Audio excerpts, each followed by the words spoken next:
when I read this for you, how do you want me to read it for you? You tell me, okay? Tell me. Okay, read it with all the voices, or you go under the knife. Yeah. Yeah. All right. So, I want you to sit back, listen to my little story, and I will read for you this bedtime story, which apparently I have to read about 10 times a year for you. It is called A Grimy Brother's Tale, The Magical, Wonderful Tree. On a world where nearly everything was green, there was a forest that glowed bright emerald. On a certain day, 2 teenage boys entered this glade. In the north end stood a very large, very brown tree. The grass splattered the boys' boots with dew as they fearlessly walked into the clearing. Thin shafts of sunlight glittered among the garden green. One of the teenagers was a big boy, quickly packing muscle onto his yet childlike body. He carried an axe. He was gonna chop something. Great. Yeah. The other boy, frail-looking and sickly thin, carries a pick. He spoke first. Both were dressed in simple peasant green. The thin teenager spoke in a voice that carried over the light breezes that played in the swaying tops of the trees. You like this part, don't you? Yes, this is my favorite part. Of course, most of it is my favorite part. Yeah. I thought this was the place that's supposed to be guarded by a hideous tree demon. You tell me, shut up, the big boy said. The witch said that there was a living heart in the tree. If we could chop out the heart, we would possess all of the treasures hidden within the tree. If that were true, then why hasn't she done it herself? The big boy's cheeks flushed with impatience. She said that the tree magically keeps her from this area.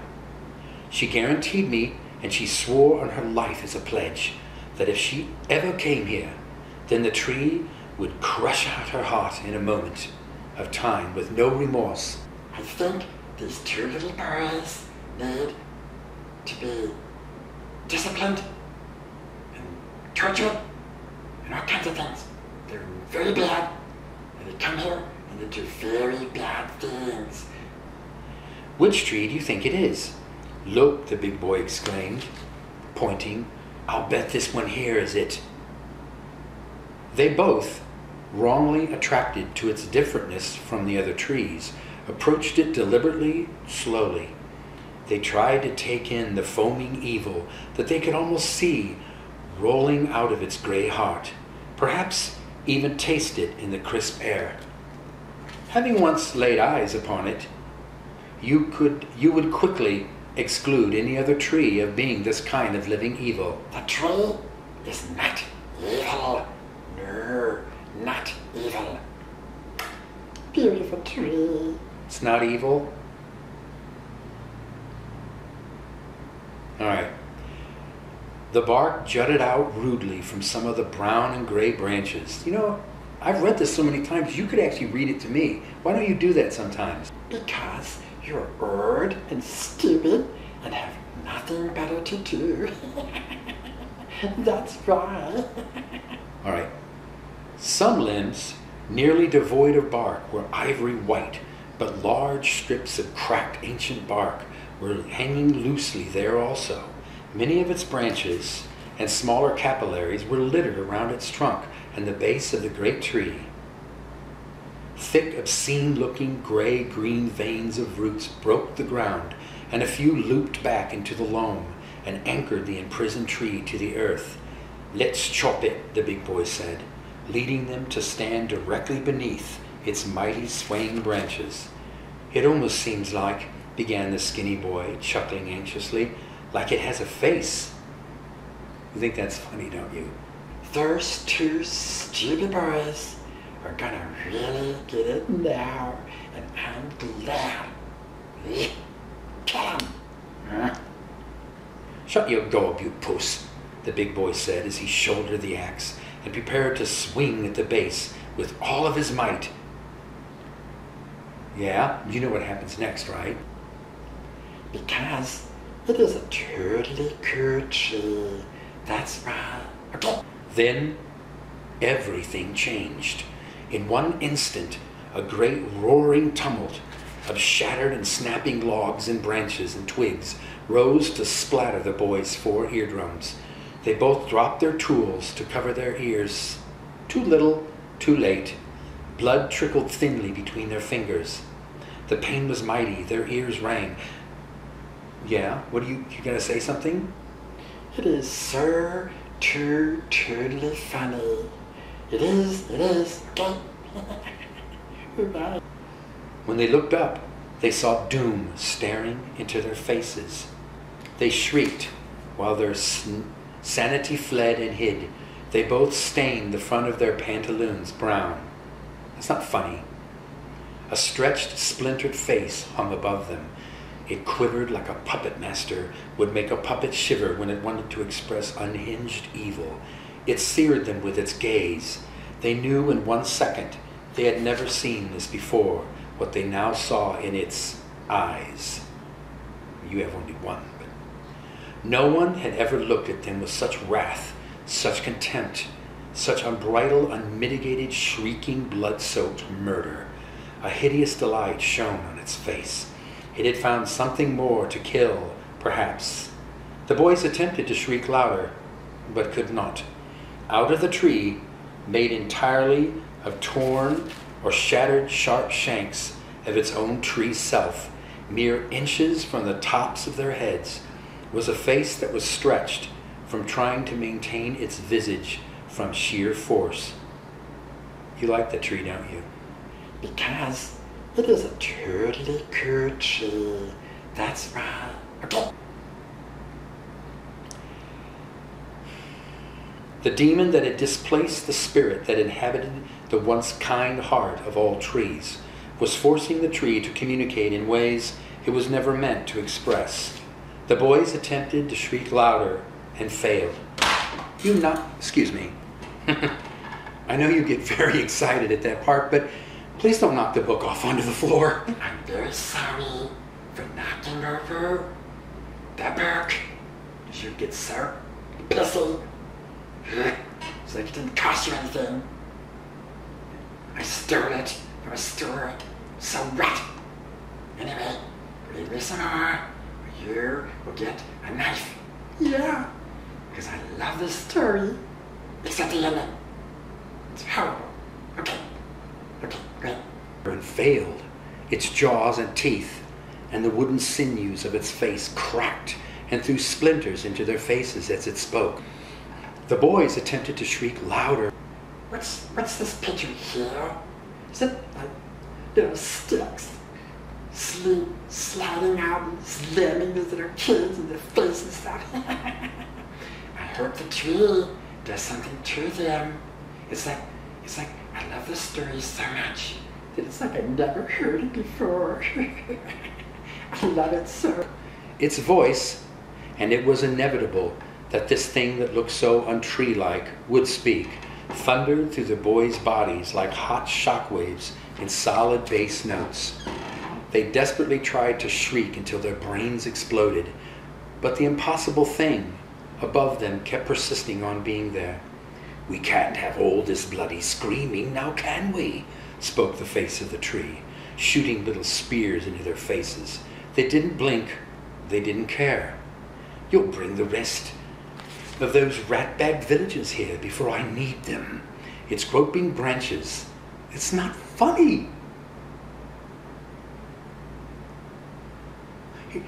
See, this is a horror story, a bedtime horror story, and he gets so much pleasure out of it, except the ending, of course.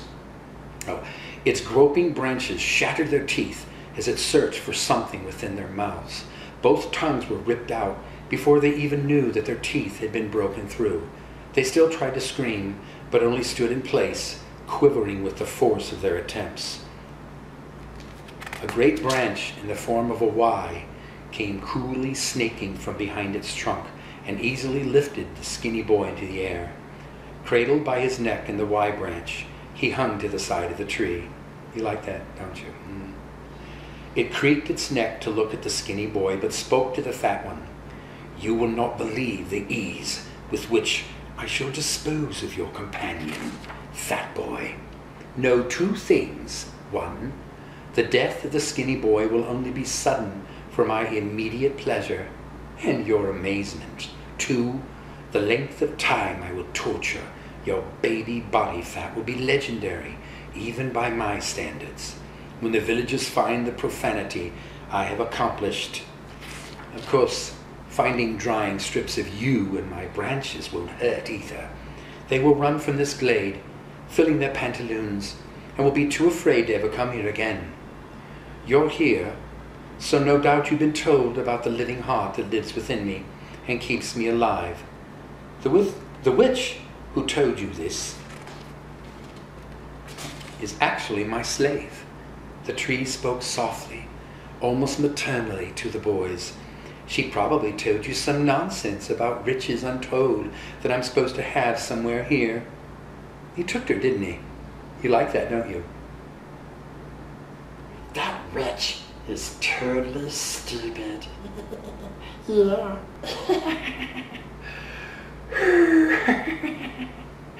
I think that witch was really mean. She wanted to get rid of the tree. I don't like her. She should be killed. It is her heart that I have imprisoned inside of me that keeps me alive, boys. To kill me would free her to die in an instant. For she has lived these many hundreds of years now, and that's a long time even for a witch. She's very tired and wants to rest. Come on, old man, stupid old man. Read the story. Read it to me. Very pretty. I like the pictures in it. Very pretty too. Yeah. The tree turned its face to the big boy, who still stood on the ground, still quite insane. Within seconds, the tree had separated every part of the skinny boy from every other part of his body. As the creaking and snapping subsided, little thumps could be heard all around the tree, when the parts thudded to the ground like soft drum beats. Now, the tree said, with an expression that resembled unbridled affection, but wasn't quite. Do you have any idea what I'm going to do with you, boy? You do, don't you? The tree lowered its face until it was face to face with the fat boy. The boy felt a gnarly branch scrape the seat of his pants. Gasp! Right below your... Yes, boy. I'm going to do things that I've only seen in my nightmares. You, young foolish boy, that once was, cannot imagine what those things might be. The tree shivered again with unbridled delight and began to drool sap as he slowly, oh so slowly, went about his work. Now this is the part you don't like, isn't it? But the next morning brought a surprise, for when the tree awoke from his brief but happy slumber, all around him were men and women in simple green raiment, waving every kind of sharpened silver. A bearded oak of a man stood in the clearing, apart from the others, and made his solemn pronouncement. You spawn of hell, go back to the pit in which you were born. You will never again kill after the sun sets this very day. All the eager, pressing bodies fell greedily upon the tree with shrieks. The tree shot its cracking, splintering face to the heavens, and shrieked a scream so immense that all of the ears of all of the villagers broke simultaneously. They were instantly and permanently deaf. Yeah, I know, you like that part. Nothing could deter them or slow them down. They all blurred themselves together as the flailing arms and flashes of red, slashing silver, carved and hacked the ancient bark and meat of the tree. Their appendages, as some of them missed and slashed their knuckles and knees on the unforgiving monster, or were cut off by their deaf, purposeful neighbor, were also spurting tiny blurs of crimson. Those stupid villagers had chopped themselves up totally. Really, I do. I hate them. My beautiful, magical, wonderful tree. The evil demon that inhabited the wood twisted and tormented its trunk and attempted to elongate itself to escape the mindful tools in their hateful hands, and the villagers screamed and screamed. Their shouts of hatred did not subside.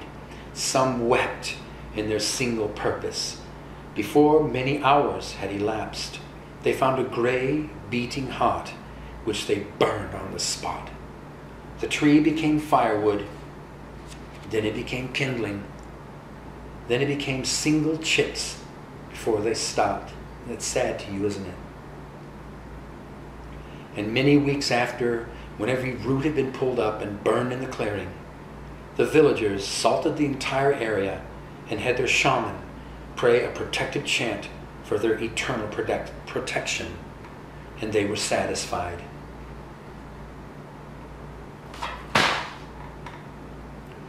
Now you do that every single time I read that story. You're going to beat that book up to the point where I can't read it to you anymore. Now, don't you? I mean, the tree killed little boys and girls and old ladies. I mean, what part is sad about that? This is one of my very favorite stories. Sometimes I have to hold you at knife point to read it to me, like today. I only want to read 10 times a year. It's a very beautiful story, but there's a very sad ending. The ending always makes me cry. Not only do my beautiful tree die, but the beautiful witch dies too. It's the saddest thing. Why should a witch and a tree die just for those two stupid kids? I wish I could get a hold of them. I'd tear them up too. Anyway, this is the Sweet Baboo and the stupid old man taking off, and we will talk to you later, okay? Bye.